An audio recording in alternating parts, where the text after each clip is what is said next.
इलाहाबाद उपचुनाव के लिए वोटिंग खत्म। 83% से ज्यादा हुआ मतदान। 2 नवंबर को नतीजे आएंगे सामने।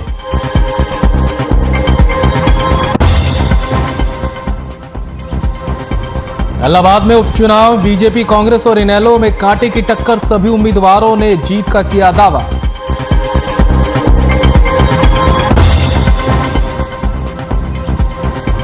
इनेलो प्रत्याशी अभय चौटाला का विरोधियों पर वार, कहा बौखलाए हुए हैं विरोधी। 30,000 से ज्यादा के अंतर से होगी इनेलो की जीत।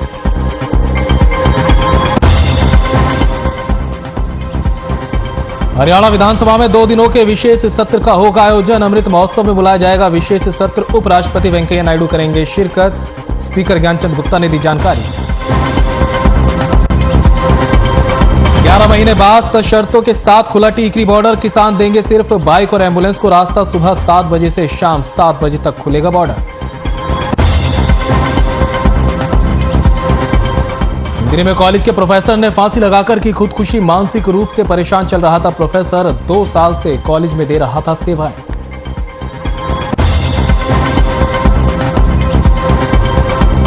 कैथल में किसानों ने पकड़वाई डीएपी खाद। निजी गोडाउन में रखे थे 130 डीएपी खाद के कट्टे। किसानों ने की लाइसेंस रद्द करने की मांग।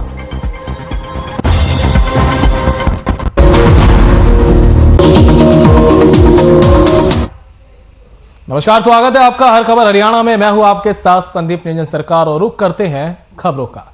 इलाहाबाद उपचुनाव के लिए वोटिंग खत्म हो चुकी है। कड़ी सुरक्षा के बीच मतदाताओं ने भारी संख्या में घरों से निकलकर वोट दिया। सुरक्षा के मद्देनजर अर्धसैनिक बलों की टुकड़ियां भी तैनात रही और पूरे इलाके की नाकेबंदी इस दौरान की गई थी। इलाहाबाद उपचुनाव के लिए 211 पोलिंग बूथ बनाए गए थे, जिनमें से 121 बूथों को संवेदनशील और अति संवेदनशील की श्रेणी में रखा गया था। इलाहाबाद विधानसभा सीट पर 1,85,000 से ज्यादा मतदाता है, जिनमें 98,000 से ज्यादा पुरुष है, जबकि 86,000 महिलाएं हैं। इलाहाबाद में 19 प्रत्याशियों की किस्मत का फैसला जनता ने ईवीएम में कैद कर दिया है, लेकिन यह मुख्य मुकाबला बीजेपी, कांग्रेस और इनेलो में ही है। बीजेपी से गोविंद कांडा, इनेलो से अभय सिंह चौटाला और कांग्रेस से पवन बेनीवाल की किस्मत ईवीएम में कैद हो गई है। 2 नवंबर को वोटों की गिनती होगी और यह साफ हो जाएगा कि इलाहाबाद किसका होगा।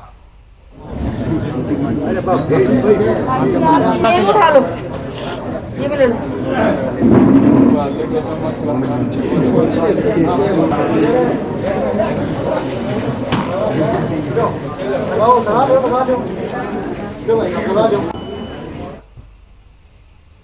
और इलाहाबाद उपचुनाव के लिए वोटिंग का दौर खत्म हो चुका है। सभी प्रत्याशियों की किस्मत ईवीएम में कैद हो चुकी है और 2 नवंबर को नतीजे सामने आएंगे। आने वाले चुनाव परिणाम को लेकर इनेलो प्रदेश प्रवक्ता सुखबीर तंवर से खास बातचीत की हमारे संवाददाता प्रवीण शर्मा ने।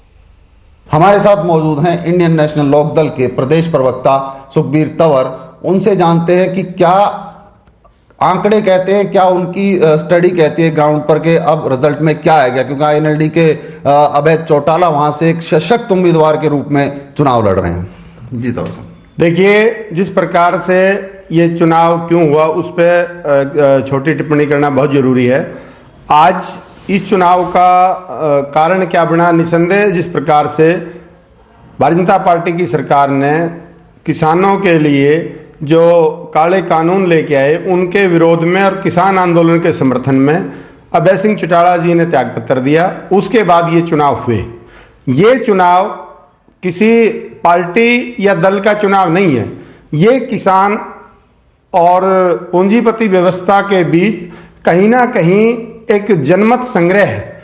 ये चुनाव ये तय करेगा कि इस प्रदेश का और इस देश का किसान पूंजीवादी व्यवस्था के तहत अपने आप को सुरक्षित महसूस करता है, या जो किसान आंदोलन जिस प्रकार से भारतीय जनता पार्टी ने ये काले कानून लेके आए, क्या उनका समर्थन करता है कि विरोध करता है। यही विषय था। और जिस प्रकार से विगत के जब से चुनाव शुरू हुआ और जिस प्रकार से चुनाव प्रचार हुआ, मैं आज आपके चैनल के माध्यम से कहना यह भी चाहता हूं, भारतीय जनता पार्टी और जननायक जनता पार्टी, भारतीय जनता पार्टी अपने आप को विश्व की सबसे बड़ी पार्टी बताती है कागजों में, और जननायक जनता पार्टी भी चौधरी देवीलाल की विरासत का दम भरती है। लेकिन जिस प्रकार से दोनों पार्टियों के पास उम्मीदवार भी नहीं था और दोनों पार्टियों के संगठन ने, दोनों पार्टियों के गठबंधन ने एक आयातित उम्मीदवार को इलाहाबाद में उतारा और उसके साथ साथ कांग्रेस के पास भी उम्मीदवार नहीं था। कांग्रेस भी एक दूसरे दल से आए हुए उम्मीदवार को वहां पे उतारा। निसंदेह इन दोनों पार्टियों के जितने भी लोग वहां पे चुनाव लड़ रहे हैं, सबकी जमानत जब्त होनी तय है। जिस प्रकार से चुनाव प्रचार में ये पार्टियां धरातल पे लोगों के बीच नहीं जा पाई, उससे अपने आप में चुनाव का परिणाम स्पष्ट हो जाता है। तो और सब एक बात बड़ी तेजी से आ रही है और हर दल उस बात को उठा रहा है कि अभय चौटाला ने अगर दोबारा चुनाव लड़ना था तो उन्होंने रिजाइन ही क्यों दिया, क्यों प्रदेश के ऊपर एक उपचुनाव थोपा। विषय त्याग पत्र का नहीं है, विषय किसान आंदोलन को समर्थन देने का था। जिस प्रकार से किसान आंदोलन शुरू हुआ और उसमें जिस प्रकार से केंद्र की सरकार ने उसको दबाने की कोशिश करी, इंडियन नेशनल लोकदल ने और इंडियन नेशनल लोकदल के एकमात्र विधायक ने उस वक्त कहा था कि सरकार चेत जाए और 26 जनवरी से पहले इन कानूनों को वापस ले, नहीं तो वो विधानसभा से त्यागपत्र दे देंगे। निसंदेह इन्होंने 26 जनवरी से पहले नहीं लिया। हालांकि 26 जनवरी को भी जिस प्रकार से इन्होंने किसान आंदोलन को समाप्त अपने लोगों के द्वारा करवाने का प्रयास किया, वो इस देश और प्रदेश की जनता ने देखा। बात के धनी है, जुबान के सच्चे हैं, उन्होंने अपनी बात पे कायम रहते हुए 27 जनवरी को इस्तीफा दिया। उसके बाद हालांकि चुनाव तो पहले होना चाहिए था, लेकिन चुनाव से डरते हुए भारतीय जनता पार्टी ने चुनाव में भी देरी करी और इसके बाद इनके पास जब 8 महीने से कोई उम्मीदवार नहीं है, आप इस बात का स्वयं आकलन कर सकते हैं। निसंदेह भारतीय जनता पार्टी, जननायक जनता पार्टी और कांग्रेस इस चुनाव में पूर्णतः विफल हो चुके हैं, अप्रासंगिक हो चुके हैं। आने वाले समय में अभय सिंह चौटाला के नेतृत्व में इंडियन नेशनल लोकदल जो उसकी पुराना समय था उसी दौर में वापस आएगी। तो आपने देखा, ये थे हमारे साथ सुखबीर तंवर, जिन्होंने साफ तौर पर कहा कि इंडियन नेशनल लोकदल के प्रत्याशी अभय चौटाला सभी की जमानत जब्त कराकर विजयी होंगे। कैमरामैन प्रवीण कुमार के साथ प्रवीण शर्मा, हर खबर हरियाणा, गुरुग्राम। और अमृत महोत्सव के उपलक्ष्य में हरियाणा विधानसभा में 2 दिन का विशेष सत्र का आयोजन किया जाएगा, जिसका उद्घाटन देश के उप राष्ट्रपति वेंकैया नायडू करेंगे। इन तमाम मुद्दों पर विधानसभा स्पीकर ज्ञानचंद गुप्ता ने हमारे संवाददाता रवि चंदेल से विस्तार में जानकारी साझा की। हमारे साथ मौजूद हैं विधानसभा स्पीकर ज्ञानचंद गुप्ता। सबसे पहले तो बहुत बहुत स्वागत है सर आपका हर खबर हरियाणा।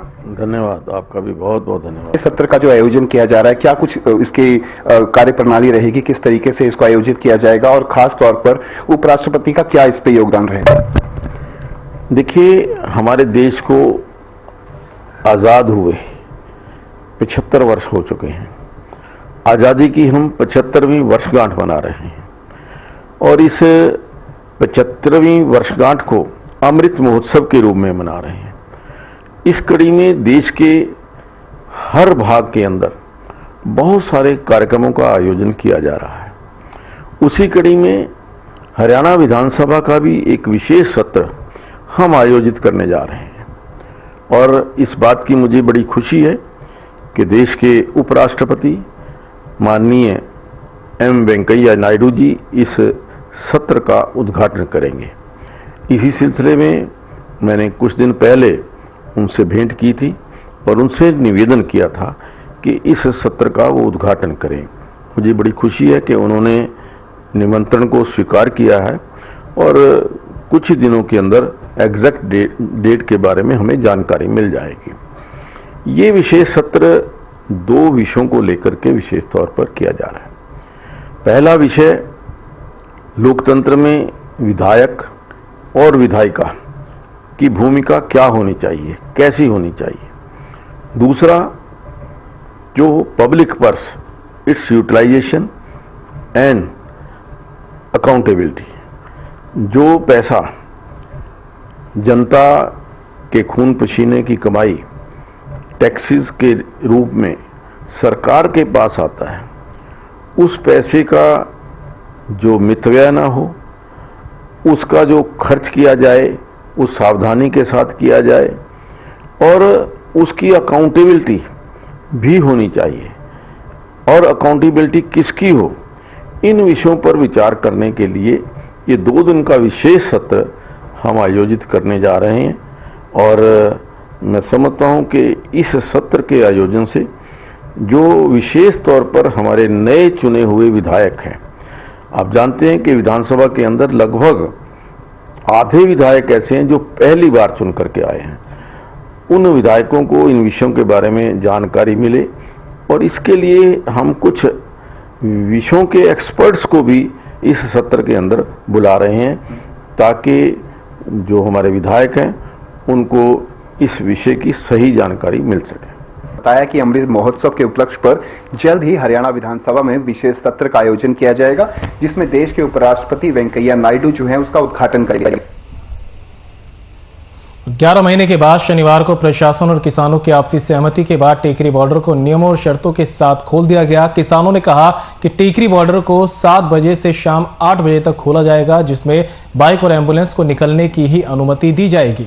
तो एक लंबी जद्दोजहद के बाद आखिरकार 11 महीने बाद जो है टेकरी बॉर्डर को खोल दिया गया है, और लेकिन शर्तों के साथ खोला गया है। किसानों और पुलिस प्रशासन की आपसी सहमति के बाद टेकरी बॉर्डर खोले गए हैं। तय किया गया है कि सुबह 7 बजे से शाम को 8 बजे तक ये बॉर्डर जो है खोले जाएंगे, लेकिन यहाँ सिर्फ बाइकों और एम्बुलेंस को ही निकलने की अनुमति दी जाएगी। कार या उसके अलावा कोई और जो वाहन होंगे उन्हें अनुमति नहीं होगी। अगर ऐसा होता है तो यहाँ पर जाम की स्थिति बनी रहेगी।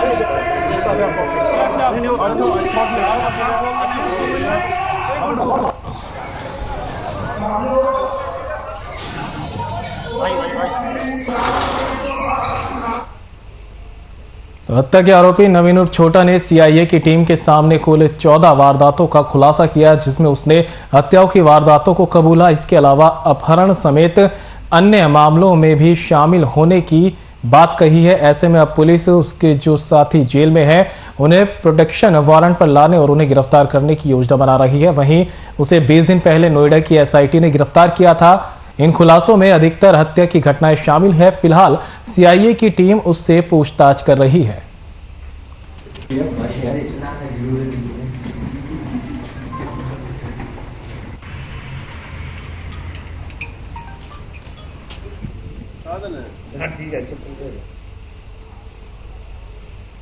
तो बात अंबाला की, जहां अंबाला के कैंसर अस्पताल में मशीनों के साथ साथ और दूसरे इक्विपमेंट भी लगाए जा रहे हैं। इसी दौरान आज स्वास्थ्य विभाग के डिप्टी डायरेक्टर ने अपनी टीम के साथ कैंसर अस्पताल का दौरा किया और डायरेक्टर ने जानकारी दी कि अस्पताल का सिविल वर्क सारा कंप्लीट हो रहा है। वर्क से रिलेटेड सारा काम हो चुका है। अब जो काम चल रहा है वह रिक्रूटमेंट से रिलेटेड काम है। उनके इंस्टॉलेशन के साथ साथ फर्नीचर है और अन्य सामान प्रोसेस में आ रहा है। कौन से इक्विपमेंट का पार्ट कौन से लेवल का है, अभी अस्पताल के चालू होने के बारे में कुछ नहीं कहा जा सकता। कोशिश जल्द से जल्द होगी। ये बहुत टेक्निकल वेरिएंट से रिलेटेड मामला है। जब तक एबी अप्रूव नहीं दे देती तब तक शुरू नहीं किया जा सकता।